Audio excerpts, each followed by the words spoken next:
Right. So let's hear about some of those trade proposals. Yeah, hit us up. You hit us with these trade proposals, James, and then Will and I are going to evaluate. No, just me actually, because you have your own proposals. Oh, yes, I do. So I'm just here to say yes or no to your proposals. So you're Masai.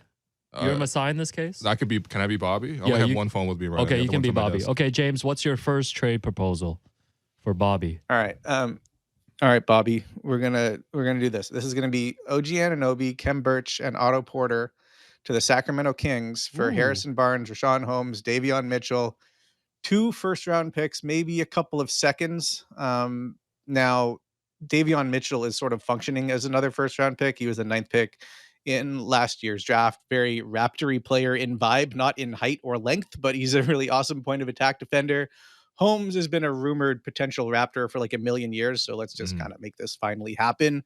And I think from the Kings' point of view, it's like, well, OG's young enough that this doesn't seem like a crazy, like, Kangs all in before they should be kind of move. I think it sort of makes sense. Like, Barnes is on an expiring contract. You're essentially turning him into Anunoby. You lose a little bit of shooting, but you gain everywhere else. They are a terrible defensive team. Anunoby would be huge for them in that respect. And, Mitchell's minutes have gone down this year, even though it's a full season without Halliburton. I think it's just sort of the mix that they have. There's not a lot of opportunity there for him with De'Aaron Fox, with Malik Monk, these other small guards. And Rashawn Holmes isn't even in the rotation right now, but I think he is a, obviously rotation caliber player as a backup big. There's a reason why, at least some, faction of Raptors fans have been pining after him for years. Right. Are the picks protected?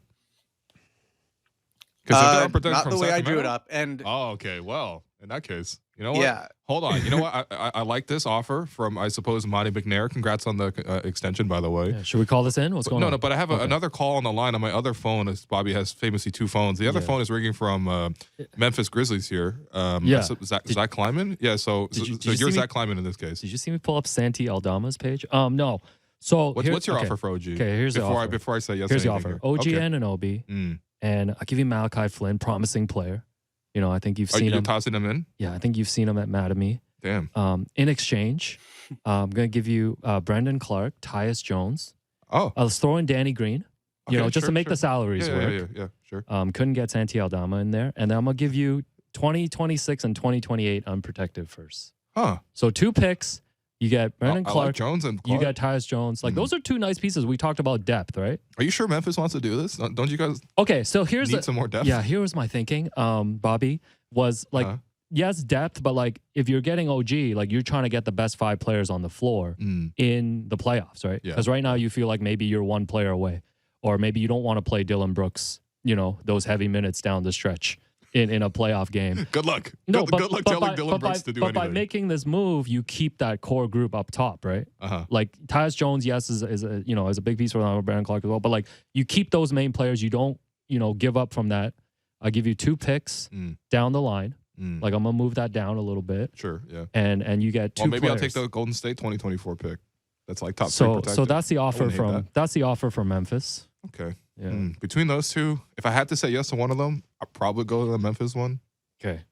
But to me, I have another Anunoby trade. Oh, a third call is on the line. I also have one. I also have one after as well. Oh my God! Oh my! The calls are coming in right now. This is probably Bobby and the size of real life right now. Okay, all right.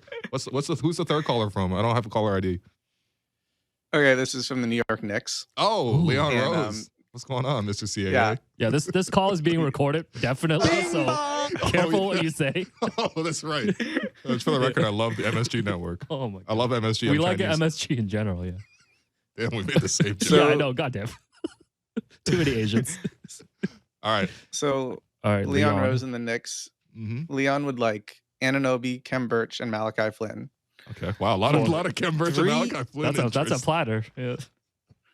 3 first-round picks from the New York Knicks. Not those garbage protected ones. Not those top 3 16 unprotected. Okay. I'm saying 3 unprotected Knicks picks as far down in the future as you would like. Okay. And with the player package going the other way is Isaiah Hartenstein, Cam Reddish, and Derrick Rose's expiring contract. And the idea is Raptors basically do it for the 3 picks, but also I really like Hartenstein. If they're interested in Pirtle, they should be interested in Hartenstein, kind of a similar player, not as great of a rim protector, but was pretty good in that respect last year. I thought last year is one of the best backup centers in the league. And, you can use him doing his like facilitator stuff from the high post, and he's good in the short roll. Like he has not looked great in New York. He doesn't quite make sense the way that they're using him. They're not using him the way that the Clippers did. But I think he would look good elsewhere. And Reddish is just sort of a flyer. You take a look at it. If it works out, you can re-sign him. I doubt he would be that expensive. And then Rose is like strictly just to kind of make the money work. And the Knicks do it because it's OG. Like, I think if they do that, it's a little crowded on the wing. You probably move RJ Barrett to the bench, but that might be best for him anyway. Like, he has looked a little bit uncomfortable this season with Jalen Brunson coming in and kind of running the show. That's really helped Julius Randle. But as it's helped Randle, it has kind of hurt Barrett. Like, he is not really known how to fit in. And I think that maybe balances that up a little bit. It doesn't, I don't think, make the Knicks a contender or anything like that, but they still have more flexibility because they're not giving up any of those young guys that we were talking about if they had gone and made the Donovan Mitchell trade in the summer. It's basically just like they're throwing a lot of picks at you, and they're throwing Cam Reddish, who was in the doghouse anyway. Right. And Hartenstein is not really a huge part of their future or anything. Like, I think it does make sense for both teams. And for the Raptors, it's merely just like, give me your picks. We are betting on your downfall. If it's 3 unprotected picks from the Knicks, that's so hard for me to turn down. There's one more call coming in, though. There's one more call coming in. By the way, I can't get quickly on that. Maybe no. All right. Oh, now you want quickly? Oh, I mean, I don't know. Maybe if you're getting the 3 unprotected. Cam Reddish is going. Cam Reddish is going unprotected Knicks. Reddish picks, is going straight at Nick Nurse's. He's gonna put on the Malachi Flynn jersey when he's gonna take 22. All right, New Orleans is calling. Oh my God! Wow, David Griffin, man. Yeah, that's Loved right. you on NBA TV, Griff man. dog. You're one of my favorite on NBA TV. The Griff Great is glasses. calling. So the Griff knows that the bidding is getting real high right now. Okay, so let's start with Dyson Daniels. Okay. Herb Jones. Oh. 11 herbs and spices. All right. Yeah.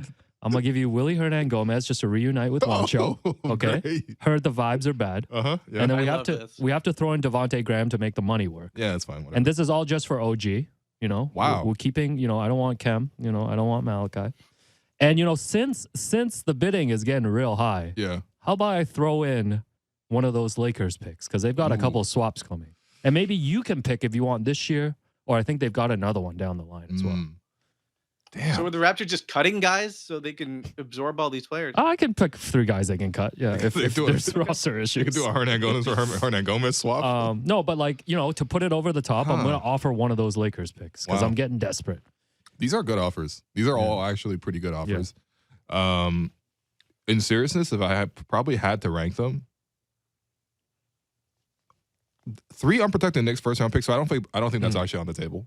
Just to be clear. Okay, but what about if you get the Lakers? First of all, we don't know where the Lakers are going to end up because the standings are very bunched up. So it doesn't look like it's going to be like a guaranteed, top 5 odds or anything, but still appealing though. No, absolutely. The thing about the Lakers pick that's cool is you can defer it. Yes, so maybe we'll work around, however it works to let you pick which one. We'll defer. Sounds like when I'm at the bank and they're offering me credit cards right now. Man. So just sign up. Like, well, this way you get 4 times points on gas. I'm like, no, okay. If I had to rank them, honestly, for me, if the Knicks put essentially like the 3 picks, 5 years of drafts. Yeah, you're taking that. I would take that from the Knicks if they're unprotected. I doubt that it's on the table. Versus getting some players back because some of the other packages are giving you some decent players. Second for me is probably yours, Alex. I'm not going to lie. The Pelicans one is appealing. I think Daniels is somebody that the Raptors would be interested in. I do remember the Raptors conducting draft interviews with him. And the Raptors were nowhere near the top of the draft. Herb Jones too, right? Like you got Herb Jones. Yeah. You got the Lakers pick. And so that's really the also, again, I doubt New Orleans puts all that on the table together, but who knows? Yes. Who knows? Maybe if you get 4 calls at once, it gets to this level. So that's number 2 for me. Number 3, I'll probably go with the Memphis one. Yeah, so you got Brandon Clark, Tyus Jones. You got 2 firsts down the line. I like the depth addition, and you get the 2 picks. And then the Sacramento deal's not even terrible. But our teams, I think the big question is, like, are teams willing to actually go to this level, right? Yeah. Because I don't It's a cool exercise. Man, it'd be fun to be a GM. Plus, until you have to make the call on which one to pick. Yeah, well. And Masai's like, pick none of these. What's Masai? We're not dealing with Pat Riley.